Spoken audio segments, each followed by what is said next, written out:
If you loved our first episode interviewing Dave Henszey, stick around. Here comes part 2. Immediately, I just loved the way it sounded. It's not the same as like 5.1 surround. And I thought, well, this just really sounds great. And it's a very new thing at the time. So you've always kept 1 foot digital and 1 foot analog. How has your mindset changed as the tech evolves? I hate both of them. No, I'm just kidding. I love both of them. I think you have to have both.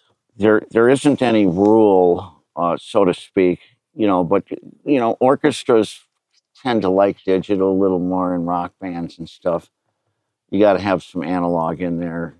And at Cherokee, I had a big Pro Tools system and I could record 48 tracks at the same time. So people would come in and we would mix something and I would transfer all 48 tracks into my Pro Tools. And, we had a patch bay and it was on a console. And, once it's in Pro Tools, I can loop the tom riffs and stuff. It's hard to do on a machine. It has to rewind. And so we'd get the mix basically finished in the Pro Tools and we would leave the tapes part so that, because wear is an issue, Mm-hmm. And then when we get it done, we'd sync up the machines again and start pulling the patch cables. So you pull it out, it's coming from the tape machine. You push it in, it's coming off of the Pro Tools. And you'd be surprised what wins and what's better or what's not better sometimes. And so we'd just pull the chords and just pick the stuff that we liked. And comparison. Yeah, and so we'd end up with a digitalog, mix.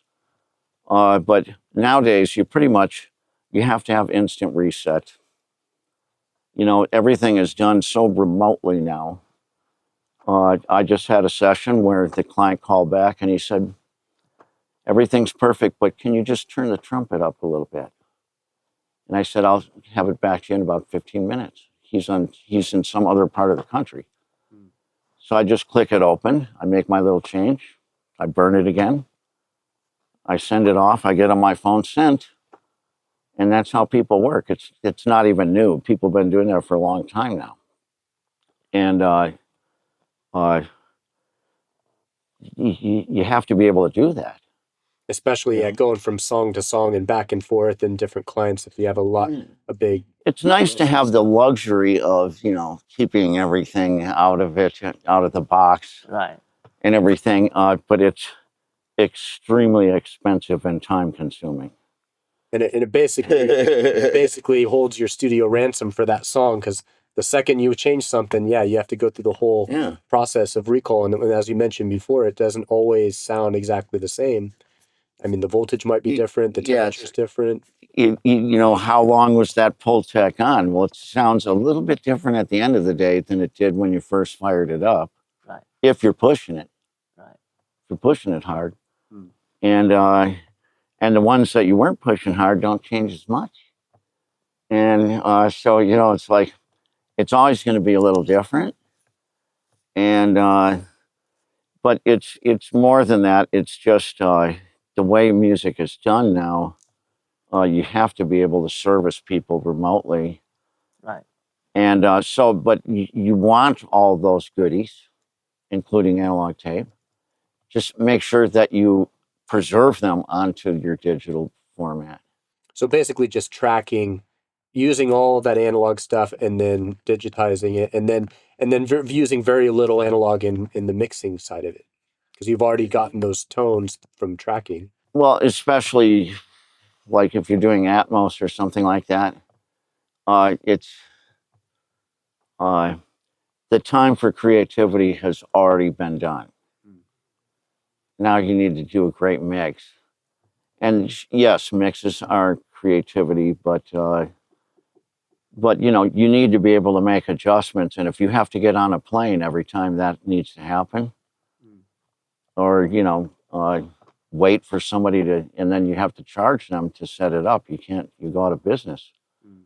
So people just have gotten over time to just simply expect. It's like, of course you just click it open, make a little change, send it back. and people have been that way for a pretty long time now. And if you say, well, I can't really do that, I got to set up the whole mix, they'll look at you like you're out of your mind. And yeah, they'll have to charge you, and it's like, oh boy. So you almost have to tell them if it's that kind of studio right at the beginning, like, hey. Well, you want to get it, you want to preserve it. Yeah. If you've got a bunch of outboard gear hooked up and analog stuff, you want to preserve what you did.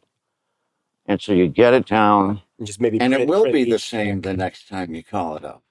Precisely the same, pretty much so. That's interesting. So Dave, let's talk about this space, the Henszey's Sound. This is not just any studio. This is an Atmos certified studio. So tell us, what's the biggest challenge or what's the biggest wins of designing this place? Well, it started in a different studio. Okay. And it just wasn't big enough. But I went to the AES show at the LA Convention Center. And then Westlake Pro had some events where I got to hear some things in Atmos. And immediately I just loved the way it sounded. It's not the same as like 5.1 surround. And I thought, well, this just really sounds great. And it's a very new thing at the time.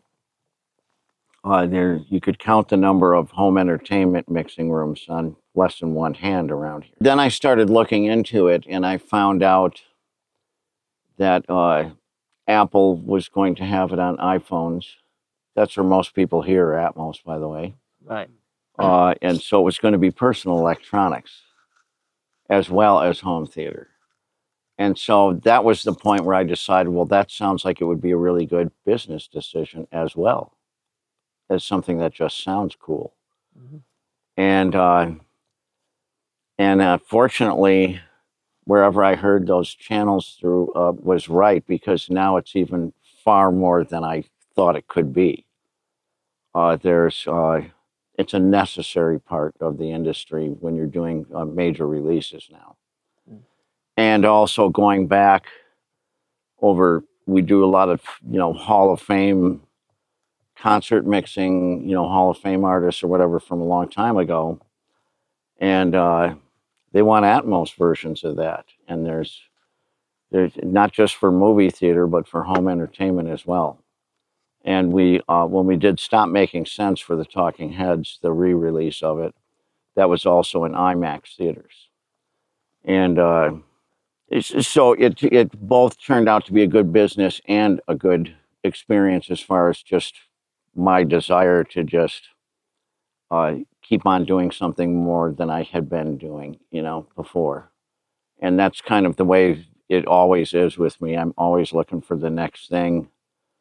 I'm always interested in new things, you know what I mean? Mm-hmm. And so that's how that developed. So when you're releasing, tracks, is your goal with your Atmos mix to make it sound sonically the same as the original, but just spread out, or are you looking for improvements that you hear in the mixing and doing more changes? It depends on what kind of track it is. If it's a concert, I want to be sitting halfway between where the front of house mixer is and the stage. And I want it to feel and sound like that's where I am. Now, the object tracks that Atmos provides have a certain spatial sense that, if I want to put something right here, it's a little better than just, well, I kind of hear it out of this speaker and I kind of hear it out of that speaker. It gives you the sense that it's right here. Like you can almost grab the exact point where it's coming from.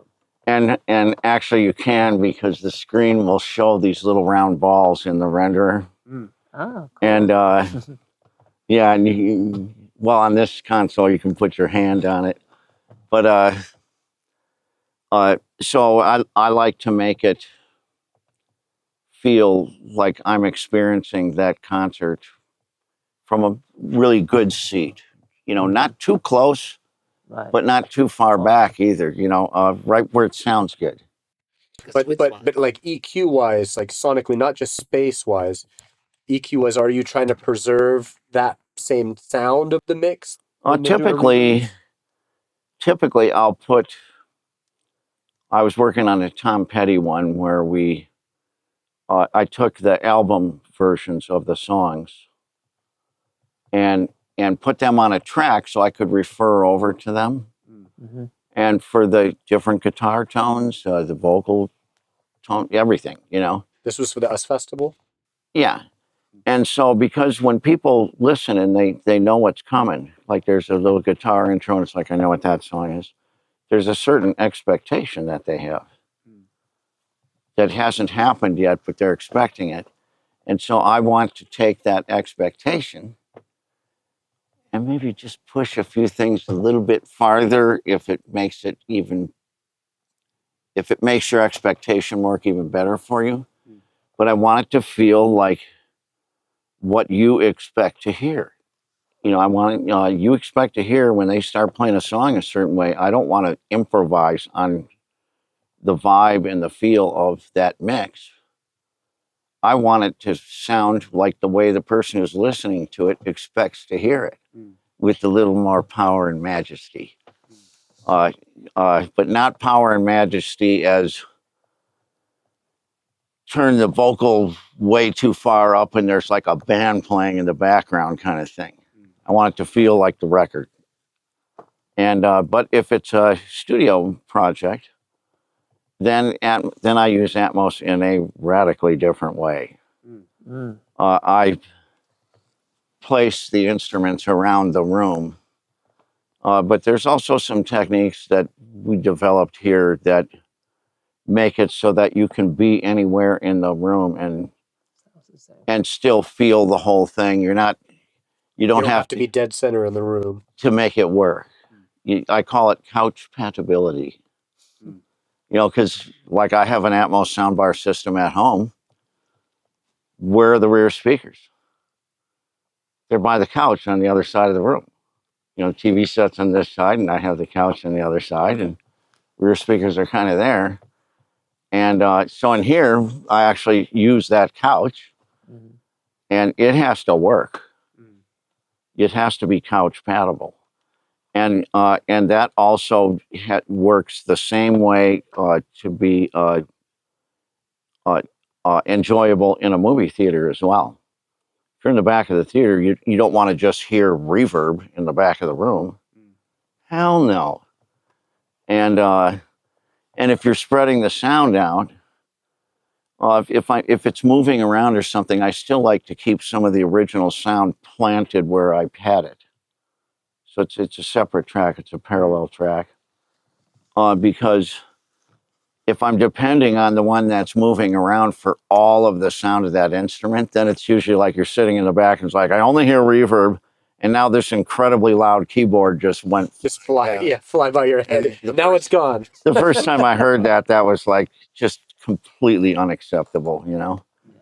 And so we had to pioneer ways of doing that so that a lot of people say you shouldn't do what we do, but we figured out a way to do it without causing the phase cancellation problems. 100% eradicated that issue. And so, so that's a whole different thing. You're using the speakers. The famous room tuner around town who tunes the speakers, named Coco. He says, those are pistons. He goes, use them. You know, and so, you know, with the studio thing, we're using all the speakers. With a concert, we're using it the way it is when you are actually at the concert sitting in that seat. You know, so the crowd's around you and there's music around you, but you're hearing more reverberations from the back. And we do a couple of other nice things that are pleasant for listening purposes that I guess arguably could make it a little better and to make sure that it's couch compatible. And, you know, I personally think LA is the kind of place that in 5 minutes, your entire life can change. And you'll be in the clouds up in the sky And then, but you have to keep your head on your shoulders because it could change in the next 5 minutes. So in a world where AI is rapidly evolving, do you use AI in any of your processes? And do you see it as a big threat for music producers, not just in terms of, the songwriting portion of AI, but just in general, musicians and engineers and producers? Not a threat at all. It's one of the most wonderful things to ever happen. Now, I don't use it for creating music. I use AI tools, like tools in a toolbox. In my world, the AI that I use is for cleaning up tracks. Let's say you have a drum set and the guy's smashing the heck out of the cymbals and the snare drum's twice as loud as the hi-hat. But I really want to turn up that chick to the spot that I want it to be in. And if the snare drum's really loud, and once I get it to where I want it, now I wreck the sound of the snare drum because there was a bunch of snare drum in the hi-hat mic. And it's like, yeah, now I got it right where I want it. Now I just destroyed the freaking snare drum. And then all of a sudden the guy hits the crash cymbal and it's like, oh, yeah. And so one of the tools they have is that it'll take that hi-hat and get rid of the other drums. And you solo the track up and it sounds like somebody's playing a hi-hat alone by themselves with no drum set in a room. So the isolation. Completely by itself, but beautiful and natural sounding, not strange. You don't really hear artifacts of where the snare was before it. It doesn't really clean. But the thing that's amazing is all the way from the highest frequencies down to the lowest frequencies, none of that stuff sounds like it's being touched at all. So it's organic and natural sounding, and those small details where they, it's just slightly open and it's sort of shushing. It's just, you get all that. Now I can take the hi-hat, do whatever you want to. Shape or the dynamics. I can press the crap out of it if I want to, because there's nothing else in there. But I can do what I want to do with it to make it sound the way I want it to. And after I get done with that, I can turn it up and put it right where I want it without any complaints, and like ghost and things on a snare and stuff like that. And so for really boring, basic nuts and bolts tools, AI is just the greatest. You can do all of those things other ways, but they don't work as good. And I can't say that AI saves you time. It probably makes you have to spend more time because you got to do the processing and stuff. Whereas if you just take the hi-hat track and cut all the low end out of it and then put a ducker for the cymbal that turns the hi-hat track down every time the guy hits the crash, and that'll work. And there's other things, but it doesn't sound as good as that damn AI, and it strips everything away. And it's like I got the most beautiful sound hi-hat. It's like you just had a drummer with a room just only playing hi-hat, and that's and vocal mics, and I have a hub that it's kind of like Trivago looking for the best deals on hotels. This hub scans for the best AI tools and makes them all available for you because you can demo out things, right? So it's sort of a hub for staying on top of the newest AI plugins and things that come out. And one of the new ones I chuckled when I saw it, separate the lead vocal from the background vocals. Yeah. Because even in the studio, a lot of times the backgrounds are getting in the lead vocalist mic. Right.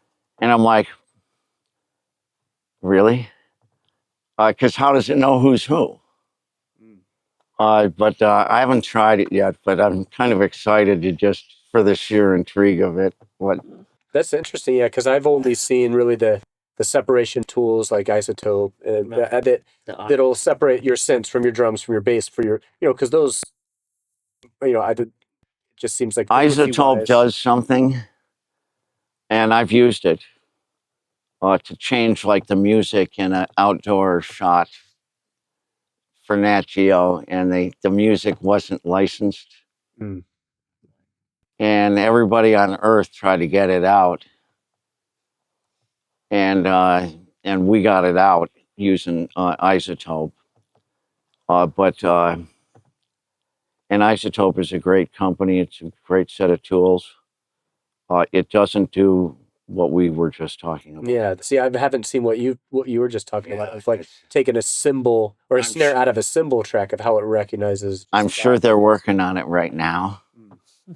You know what I mean? And nothing against them at all. I'm sure they're working on it right now. Fast changing world. Yeah, it's these technologies have not been around a very long time.